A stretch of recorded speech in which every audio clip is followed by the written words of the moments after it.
اس معاملے میں اگر آپ دوبارہ گفتگو کریں گے، اس سے جاتے جاتے جی آپ نے لاجک کی بات کی ہے، تو میں چھوٹی سی illogical چیز آپ کے سامنے پیش کرتا ہوں، اگر آپ اجازت دیں. اس کے لیے ابھی پیش کرنے کی ضرورت نہیں، وہ آپ ابھی تک کرتے ہی آ رہے تھے، لیکن مزید آپ illogical کوئی چیز پیش کرنا چاہیں وہ کر سکتے ہیں. جی میں وہی کر رہا ہوں. جی مفتی صاحب، اللہ جو قرآن میں بار بار کہتا ہے کہ وہ آل مرسیفل ہے، اور اللہ یہ بھی کہتا ہے کہ اس کی مرسی جو ہے آپ کی کئی ماؤں سے زیادہ مرسی ہے. اور یہ بھی کہا گیا ہے کہ اللہ نے جب عرش بنایا، عرش پہ لکھا کہ مائی مرسی شل اوور کم مائی ریتھ، میری رحمت میری غضبے پہ حاوی ہوگی. سوری مفتی صاحب. جی جی جی جی. دوسری طرف ایکویژن میں اللہ یہ بھی کہہ رہا اصل میں ہے، ذہن میں غزوہ ہی رہتا ہے، چکر ہے اس کا غزبے کا. نہیں تیاری چل رہی ہے مفتی صاحب، بھول جاتے ہیں. تو دوسری طرف اللہ یہ کہتا ہے کہ وہ مجھے دوزخ کی آگ میں بھی جلائے گا. تو یہ دونوں چیزیں کو ایگزسٹ نہیں کرتی ساتھ ساتھ ایک ہی کتاب میں. ٹھیک جی. اس کا کوئی صاحب، میں چاہوں گا کہ عاصم بھائی یا قیصر بھائی دونوں میں سے کوئی.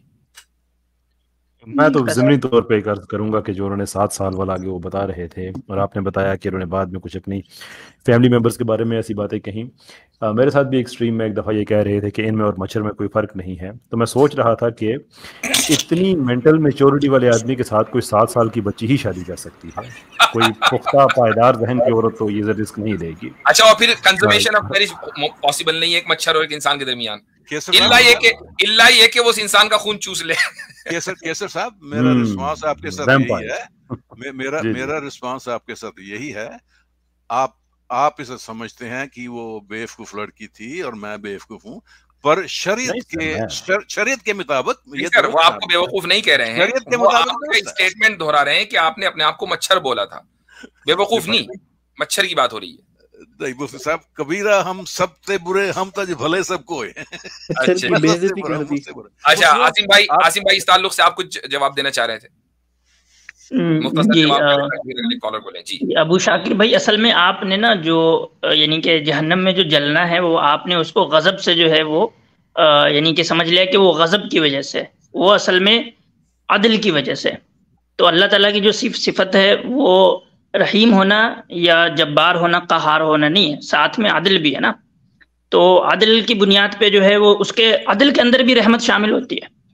عدل بھی جو ہے وہ رحمت کا ہی ایک مظہر ہوتا ہے. تو جب عدل کیا جاتا ہے تو وہ اس کے اندر ایک کے ساتھ عدل کر کے اگر کوئی ایک نشان عبرت بنائی جاتی ہے تو وہ رحم جو ہے وہ پورے سماج کے اوپر کیا جاتا ہے، وہ ساری سوسائٹی اور جو باقی پسماندہ سارے لوگ ہیں ان سب کے ساتھ کیا جاتا ہے. تو آپ جو ہے وہ اس کو ایک بائنری میں صرف کیوں دیکھتے ہیں سارے نظام کو؟ اس لیے میں نے اس سے پہلے جو اسٹریم ہوئی تھی میں نے کہا کہ اسلام کوہیرنس ہے. آپ اسلام کے اندر سے اس کی کوہیرنٹی کو ہٹا کے نہیں دیکھ سکتے. تو شاید آپ اس نظریے سے دیکھیں گے تو پھر یہ ساری چیزیں سمجھ میں آئیں گی کہ غضب، رحمت، عدل، جبر، قہر، ان سب کا آپس میں کیا تعلق ہے اور یہ کیسے فنکشن کرتے ہیں. آپ بائنری میں دیکھ رہے ہیں رحمت اور غضب کو. ٹھیک ہے مفتی صاحب، آپ کا جواب آگے ہے. اس کے بیٹھ کے تھوڑی دیر بعد آدھا پونا گھنٹہ کسی وقت ملا تو اس کے بارے میں سوچوں گا، اور پھر آپ سے دوبارہ ملاقات ہو جائے گی. Thank you very much.